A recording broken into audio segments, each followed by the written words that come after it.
الحمد لله رب العالمين نحمده ونستعينه ونستهديه ونستغفره ونعوذ بالله من شرور أنفسنا وسيئات أعمالنا إنه من يهدي الله تعالى فلا مضل له ومن يضلل فلا هادي له وأشهد أن لا إله إلا الله وحده لا شريك له وأشهد أن محمدا عبده ورسوله وصفيه وخليله وحبيبه أرسله ربه بالهدى ودين الحق فبلغ الرسالة وأدى الأمانة ونصح الأمة فكشف الله به الغمة فاللهم اجزه عنا وعن والدينا والإسلام والمسلمين خير ما جزيت به نبيا عن أمته ورسولا عن رسالته. يا أيها الذين آمنوا اتقوا الله حق تقاته ولا تموتن إلا وأنتم مسلمون. اللهم أحينا مسلمين وتوفنا مسلمين وألحقنا بالصالحين برحمتك يا أرحم الراحمين. Give me the other mic, please, brother Salah. Other mic. ثم أما بعد. All praise is for Allah subhanahu wa ta'ala. May the best of peace and blessings be upon the Prophet sallallahu alayhi wa sallam. May Allah gather us with him. May Allah give us his shafa'ah. And may Allah subhanahu wa ta'ala choose the best of ways for us to follow. Allahumma ameen ya rabbal alameen. My dear brothers and sisters in Islam, the sound is funny. Alhamdulillah. Allah subhanahu wa ta'ala said in the Quran, أعوذ بالله من الشيطان الرجيم, بسم الله الرحمن الرحيم, كان الناس أمة واحدة فبعث الله النبيين. People used to be one ummah, one way, one group. That's all people when Allah created them. And then Allah, فبعث الله النبيين مبشرين ومنذرين. Allah sent prophets, mubashirin, carriers and bearers of good tidings, ومنذرين, and warners as well.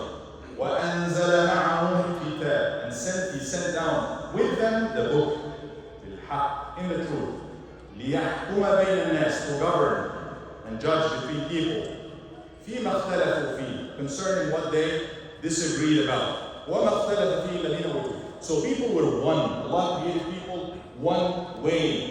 As the Nabi sallallahu alayhi wa sallam said, Allah Almighty said, خَلَقْتُ عِبَادِ حُنَفَاءَ. Allah said, I created my ibad, all my creation, حُنَفَاء. الحنيف الذي مائل عن كل طريق من طرق الباطل وهو على طريق واحد وهو طريق الحق. حنيفا, حنفاء is on the path, not going any left or right, it's just on the straight path. This is how Allah Azza wa Jalla created all the ibad. This is how Allah created everybody. فَاجْتَالَتْهُمْ الشَّيَاطِينَ. And then it was all because of shayateen. Satan's literally swept them of this trend. Because of the differences and disagreements and ahwa and desires, that people themselves follow the shayateen. Allah Azza wa Jalla defined this relationship between us, the ibad of Allah, and Allah, our Lord, as a relationship of faqr from our side to Him. Ya ayyuhan nasu antum al-fuqara ila Allah. All people, you are in a state of faqr.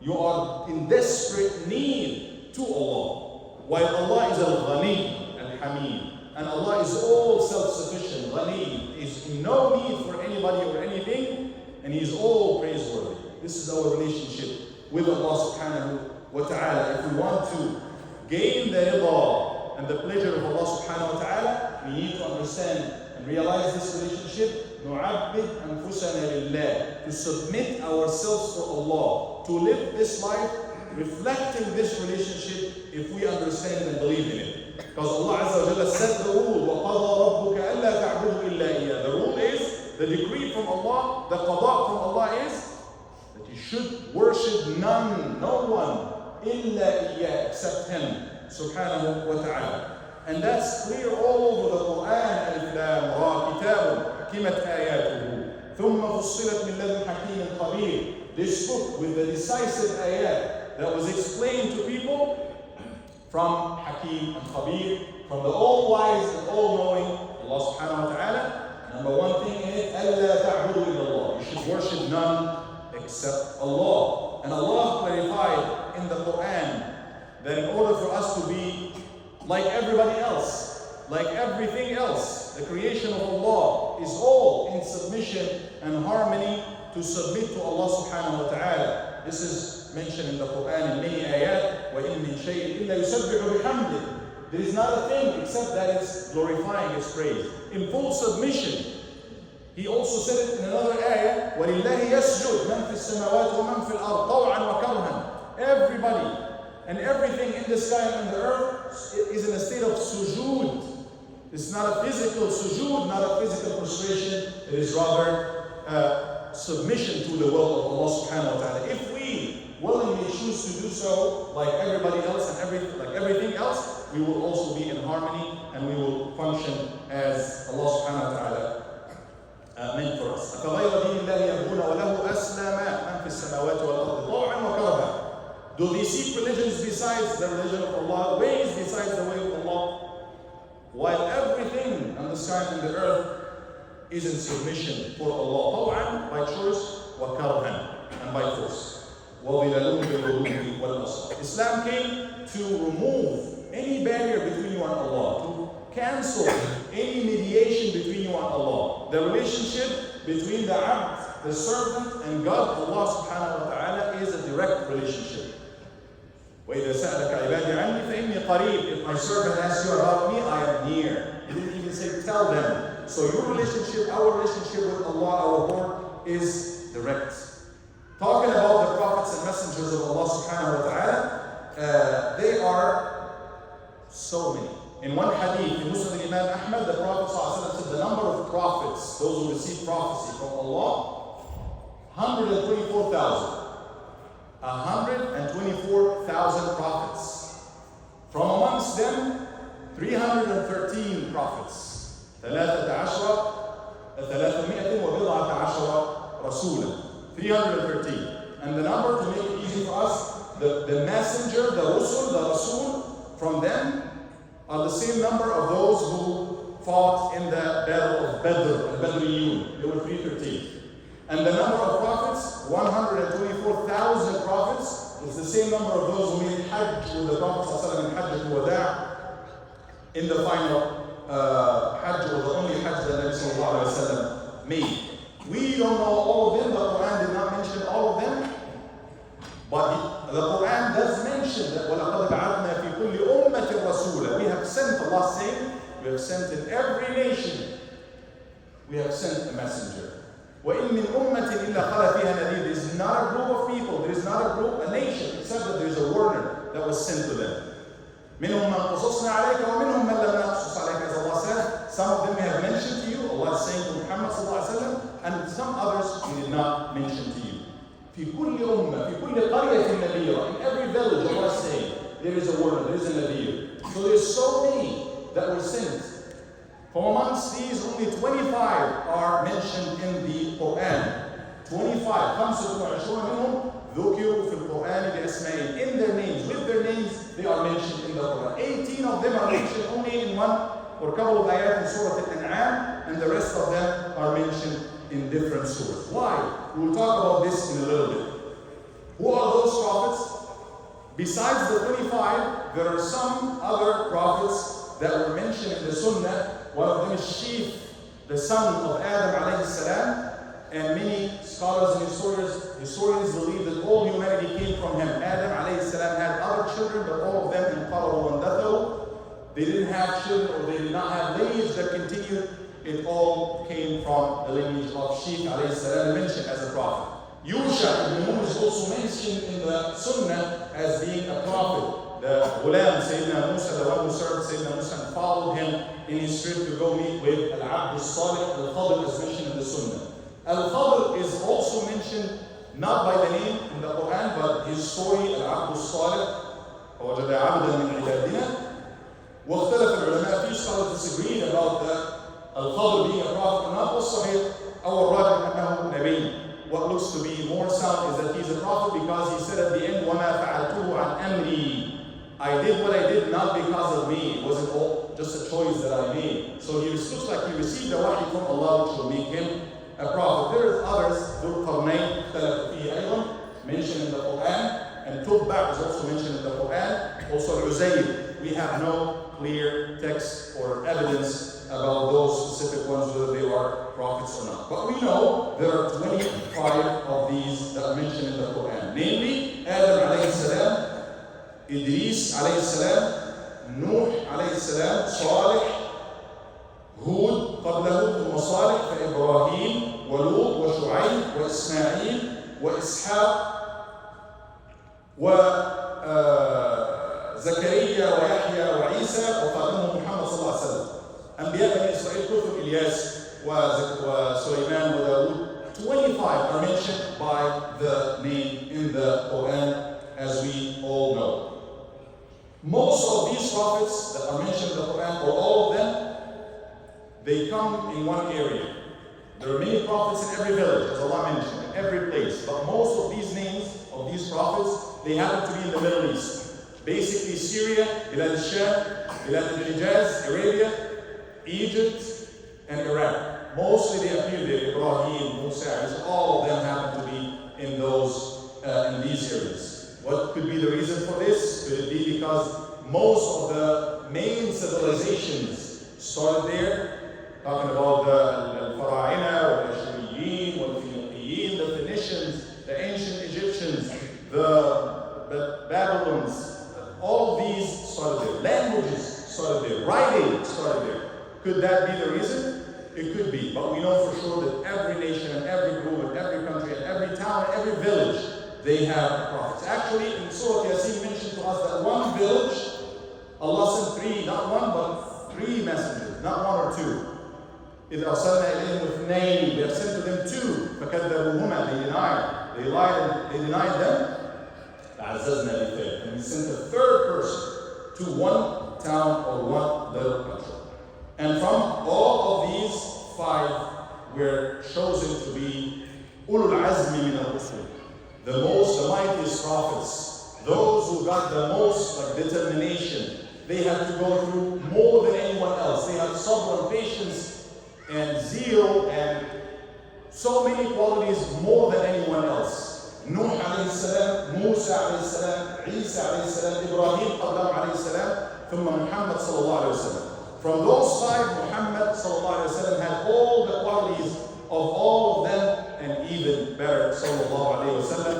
And in 10 days or so, we will receive the month of Rabi'ul Awwal, which was the month the Prophet sallallahu alayhi wa sallam, according to many historians, was born alayhi salatu wasalam. And we make it a month of Thira, a month of remembering his life alayhi salatu wasalam. He got the qualities of all the prophets and even better. All prophets before him, as Allah told us in the Quran, كل الأنبياء قبل سيدنا محمد صلى الله عليه وسلم, they were told by Allah to believe in him. And Allah took the pledge from them. Allah took the mithaq from all of them, that a prophet will come at the end of time. لَتُؤْمِنُنَّ بِهِ وَلَتَنْصُرُنَّ, you should believe in him and you should give him victory and teach that to your people. قال أَقَرَرْتُمْ أَخَذْتُمْ عَلَى ذَلِكُمْ إِصْرِي قَالُوا أَقَرَرْنَا قال فاشهدوا وأنا معكم من الشاهدين. Do you accept this pledge? Do you take the pledge? Yes, you take it. So basically, Nabi sallallahu alayhi wa sallam is known to all prophets by Allah subhanahu wa ta'ala. Ibrahim alayhi salam talked about him. And he made dua that Allah choose for this ummah رسولا منهم يتلو عليهم آياته ويزكيهم. Isa alayhi salam, according to the Quran, he also mentioned Muhammad sallallahu alayhi wa sallam and gave glad tidings about him, ومبشرا برسول يأتي من بعد اسمه أحمد, giving glad tidings of a prophet or a messenger will come after me, whose name shall be Ahmad. And actually in the Bible, in the Torah, still present until nowadays, Old Testament, New Testament, we'll talk about this more tonight inshallah. He is mentioned, all the descriptions in the Old and New Testament about the Messiah, the person who will come at the end of time, the person that all prophets, Dawood is talking about him, Isaiah is talking about him, all other prophets in the Bible is still present until nowadays, they talk about him. And they give very clear description about him, sallallahu alaihi wasallam. Even the name is mentioned, but not in the approved Bible that's known nowadays in some other Bibles, Eastern Bibles. But the descriptions in the Bible, in the Torah, in the Old and New Testament applies to only one, Muhammad sallallahu alaihi wasallam. Like I said, join us tonight, we'll talk more about this. So the main question, even though this is already past halftime, the main problem or issue that I want to talk about today, why did Allah mention 25? Only 25 From amongst 125 من 124,000, from those 125,000, only 25 are mentioned. Why? What could be the reason? And even from amongst those 25, there's a few of them that we barely know, only the name, Ilyasa. Ilyas, very few, very little information. Only main prophets that we know their stories. From amongst them is Musa and Isa, or Isa and Musa. Musa alayhi salam, yes, the story is mentioned a lot in Isa, but then in Ibrahim definitely. Amongst a few prophets, but then the rest, they have little to almost no mention. First of all, Quran is not a book of history to mention, it's not there to focus on that's what happened from the beginning of time, that person came and then that person, but rather it's a book of guidance. And Allah said, وَتِلْكَ الْأَمْثَالِ نَضْرِبُهَا لِلنَّاسِ. These are just amthal, examples that we set for people. So the stories of those 25, or actually they will come down to just a few of them, maybe 6, 7, or 8 at maximum. Those stories of deviations, of how did people live their life, they would repeat. They would apply to all peoples all the time. Maybe most of these nations, they had one form or couple of forms of deviations. They had issues. That's their problem. Muhammad sallallahu alaihi wasallam and his people, they had an example of all of these issues in a way, or most of these issues in a way or another. And because he's a Nabi al-Khatam, he's the last prophet, Allah gave us those chosen 25 prophets, or those chosen stories and examples to mention because they would repeat. So when we read Quran and the stories of prophets, we need to realize when we talk about, read the story of Ibrahim, or Shu'aib, or Salih, it's not just a story that happened some 2,000 or 3,000 years ago. Some of that for sure applies to you and me. Some of that addresses you and me. Some of that is just directly talking about us for us to understand. We become somehow very materialistic like our brothers, Jews, and I'll talk about this in a little bit, that we need our name to be mentioned. No, we need Allah to mention Panama City, do this. X, Y, Z, that's the guidance for you. Allah has given us the examples. That's what He said. We have set forth examples. These are things for you to consider. It doesn't have to be, names don't have to be the same. All of that is irrelevant. But the meaning or the point of the story is something, and that repeats all through. A few of those examples, just to, and that's why Allah Azza wa Jalla said, almost every time He mentioned a story, He would say, لَقَدْ كَانَ فِي قَصَصِهِمْ عِبْرَةٌ. In their stories, in me mentioning these specific stories for you, there's a lesson to be learned. The story of Yusuf would apply to some of us. The story of the Shu'aib and the people would apply to some of us. The story of Qawm Lut and Lut would apply to some of us. The story of XYZ of the prophets mentioned in the Quran would be repeated, would be often repeated, and that's for us to reflect and to take guidance. And that's what Allah frequently repeated as well. Take examples, take lessons. Don't do like the nations before you. Don't fall in these traps. Shaitan will try to deviate you like he deviated XYZ of those people. So those prophets and their stories came to literally treat and handle and fix some social problems. Or mainly Aqidah. What's the programming in your mind and in your heart? That's almost a common thing amongst all the prophets. Number one thing, who is your Lord? Worship Allah. You have no gods but Him. That's the common denominator between all the prophets. And that's question number one. السؤال الأول في القبر, in the grave. من ربك? Who's your Lord? That's question number one. وما دينك? What is the way? What is the way that you follow? And what do you say about the man that was sent to you, prophet and messenger? So these are the questions. So these prophets came to solve these problems. A few of these problems, number one thing is Qadiyat al-Tawheed. Unifying Allah, who is God, who is me, what is the relationship between me and Him? And then subservient to that, what is the relationship to other people on the path, or not even on the path? So who is Allah? Who am I? What is my relationship to Him? How should it be like? And how should I go through this way to Him subhanahu wa ta'ala? Who is Allah? We find people deviating left and right. They follow the ways that they inherit from their parents. We worship, it could be a stones, this or that. Oh, there's mediation. There should be someone in my way to God. There is this several, deviation. The concept of God, Islam came to clear. Allah is one. He forgives everything, but he doesn't forgive to set anybody next to him, to associate, to make shirk. إِنَّ اللَّهَ لَا يَغْفِرُ أَن يُشْرَكَ بِهِ وَيَغْفِرُ مَا دُونَ ذَلِكَ لِمَن يَشَاءُ. So this is number one thing that would repeat. It will continue to repeat.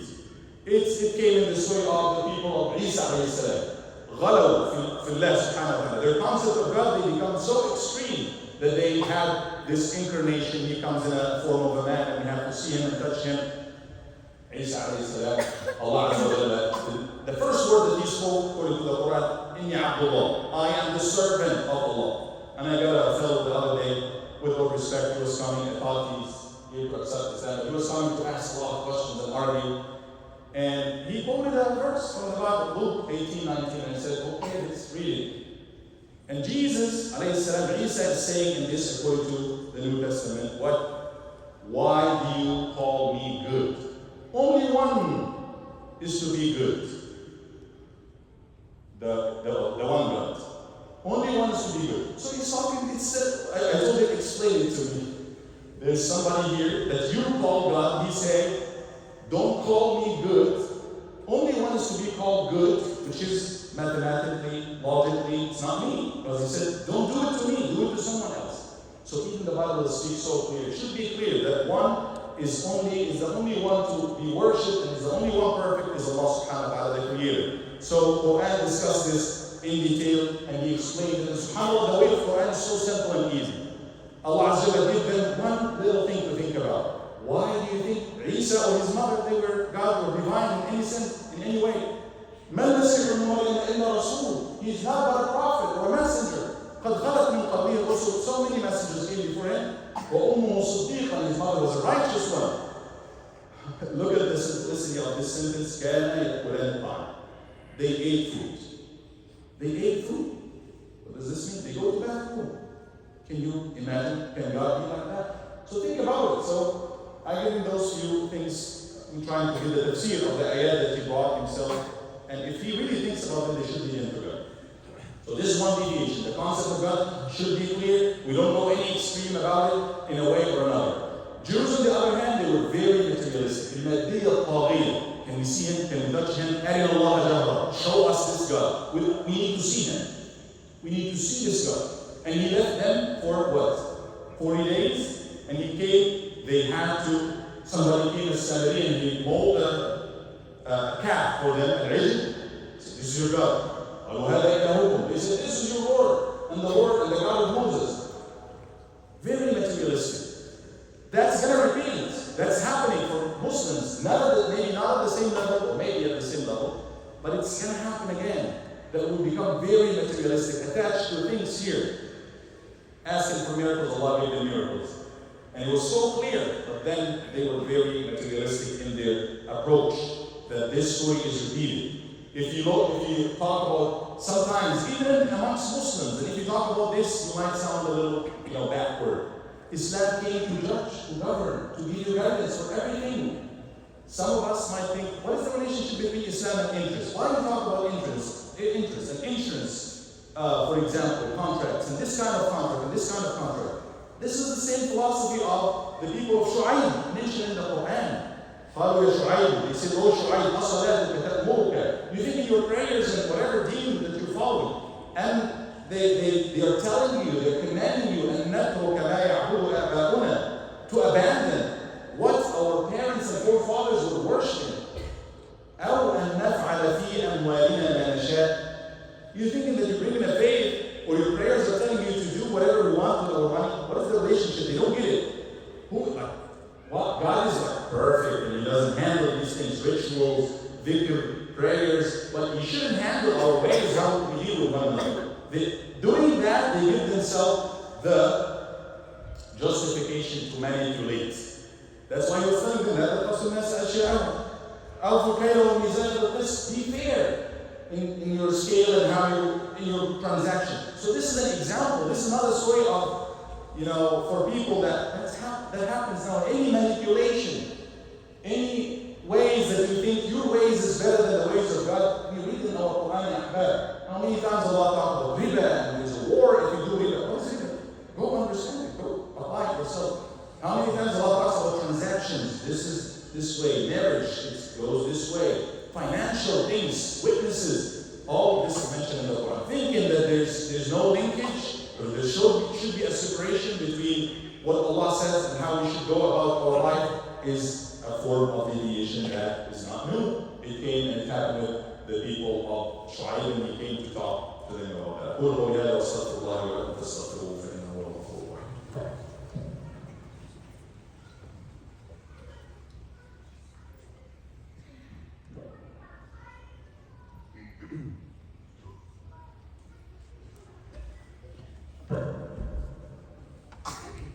الحمد لله رب العالمين والعاقبة للمتقين ولا عدوان إلا على الظالمين الآثمين ونشهد أن لا إله إلا الله وحده لا شريك له ونشهد أن محمدا عبده ورسوله الأمين اللهم صل وسلم وبارك عليه وعلى آله وأصحابه أجمعين.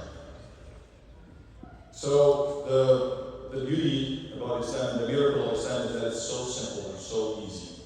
We just need to cleanse ourselves and our hearts and submit to Allah subhanahu wa ta'ala and go about our life the way defined to us in the Quran that's unchanged, clear to us. One way to look at the Quran is look at, which is almost 1/3 of the Quran, look at the stories and examples mentioned before. The stories of people and nations, especially those chosen examples that Allah chosen people to tell us. قوم لوط أخرجوهم من قريتكم, kick them out of your town. إنهم أناس يتطهرون. They are a group of people who are seeking purity. If you seek purity, that's a crime for those people. Repeat it. It's being repeated again. If you try to seek purity, you will be called names, you will be labeled certain things, and that's being repeated. So it was clear there. Among so many deviations and so many inharafat or ways that certain people, the people of Quraysh, look at the way they used to do marriages, the way they used to do wars, volume of all kinds, transactions, biases, thinking that, arrogance, that you are above people. That was one of the main things the people of Quraysh said, you're bringing us a religion, and you're trying to, first of all, make us set with our slaves. We set all of them in one session, and we're all being arrested by that. No, we're not interested in this religion. So Islam came to solve all of these issues, being them faith-based issues related to Aqidah and faith related to actions, our actions as human. Allah Azza wa Jalla summarizes all of that. He said, يَا أَيُّهَا الَّذِينَ آمَنُوا وَيُبْغِضُوا لَا تَتَّبِعُوا خُطُوَاتِ الشَّيْطَانِ. Do not follow the steps of Shaitan. There's so many steps of Shaitan. Allah gives us a few examples of those nations who follow the steps of Shaitan as to what is God, what is the concept of God. Oh, let's pull our God this way, let's make him this way, let's think of him this way. Many examples. Allah said, don't do like any of that. Just go about it the simplest way. Allah is one in the heaven, worship him, no one is in between you and Allah subhanahu wa ta'ala, and his will is clear in the Quran, which is the final message. And then Allah Azza wa Jalla explained to us, those group of people used to do that, this group of people used to do that. We need to look at those stories and learn from them, basically following on the footsteps of the final Prophet sallallahu alaihi wasallam, who was sent كافة للناس بشيرا ونذيرا, sent to all people to give them glad tidings and also to warn them. اللهم صل وسلم وبارك على سيدنا محمد وعلى اله وصحبه اجمعين. اللهم احنا على سنته وتوفنا على ملته واحشرنا في زمرته. اللهم اجعلنا من اهل شفاعته يا رب العالمين. اللهم اغفر للمسلمين والمسلمات المؤمنين والمؤمنات الاحياء منهم والاموات انك يا مولانا سميع قريب مجيب الدعوات. والله forgive us all. Allah forgive all the believers. Allah heal the brothers and sisters who are suffering in Palestine. اللهم اغفر لغزة يا رب العالمين. والله heal everybody who is suffering anywhere يا رب العالمين. Allah use us all for the best of our communities, the best of our countries, the best of the whole world. Ya Arhamar Rahimeen. Allah means bearers and carriers of guidance for all people. Allah guide our hearts, guide us, Ya Rabbal Alameen. Show us light and give us strength to continue to worship you until the end. Ya Arhamar Rahimeen. Allahumma اهدنا بهدايتك وارحمنا برحمتك واغفنا بلطفك يا رب العالمين. اللهم صل وسلم وبارك على سيدنا محمد وعلى اله وصحبه اجمعين. A few reminders, inshallah. We're having the Friday night program, and then it's a community program. Without the community, it's not a program. Please bring your family and come join us. We are introducing the food again, so there's going to be a nice food. That's one of the beautiful things that our communities and special about our community. So if you want to bring some food outside and join us, inshallah, from Maghrib until Isha. The talk will be after Isha, inshallah. And if you have time, we will start before Isha. So be here, inshallah, Maghrib around 7. 7 o'clock, and we will have a program. Bring your family and join us, inshallah. Also, we have a Sunday workshop this coming Sunday at 10 a.m. from 10 to 1, inshallah. Strengthen how to build a strong faith with Allah subhanahu wa ta'ala. That's for youth. And the second part is going to be how to build a strong family. That's for couples, for those who are looking to get married, inshallah. From 10 until 11, youth, and then from 11:15 until 1, families or couples, and those who are looking to get married. The speaker is very well qualified, mashallah, Dr. Rahman Zaid al-Hashmi. He's going to talk to us online. He's a psychologist and a counselor, and he has a lot of credentials. There will be breakfast, coffee, and bagels and stuff provided, inshallah. Join us a little before 10, inshallah, this coming Sunday. Also, Sister Hila Rahim will be talking to the community. She's here in town this weekend. She will be talking to the community tomorrow night, Saturday night, after Salatul Isha, as to, coming out of the election, and we all have a $1 million question, what should we do, and all the energy of the election right now. So join us, inshallah, for a few minutes after Salatul Isha. Tomorrow night, she will talk to us about that. She's so care for that. There's so many programs being added. Check them out. There's a high school level up program, youth with the Imam, boys with the Imam. We're reviving this Monday night, inshallah, for Salatul Isha. There's also a car caravan for Palestine. This is taking place tomorrow. Today or tomorrow? Yeah. Tomorrow, right? Tomorrow from 4:30, inshallah, gathering. This is the least that we can do. You can talk and make dua, but just show the people that there are some people who are saying something. Listen to them. So bring your car, bring your family, meet at the mall here in Panama City, and we will have a car caravan going to all of us with the Palestine flag and everything. This is our right. Some of us, still have these. This is our right. People who carry any thoughts and any ideas, they go and they speak out about them. So let's speak out about this. For almost a year now, our brothers and sisters, human beings, are being slaughtered in front of the whole world. We need to speak up, inshallah. Tomorrow at 4:30 in the mall.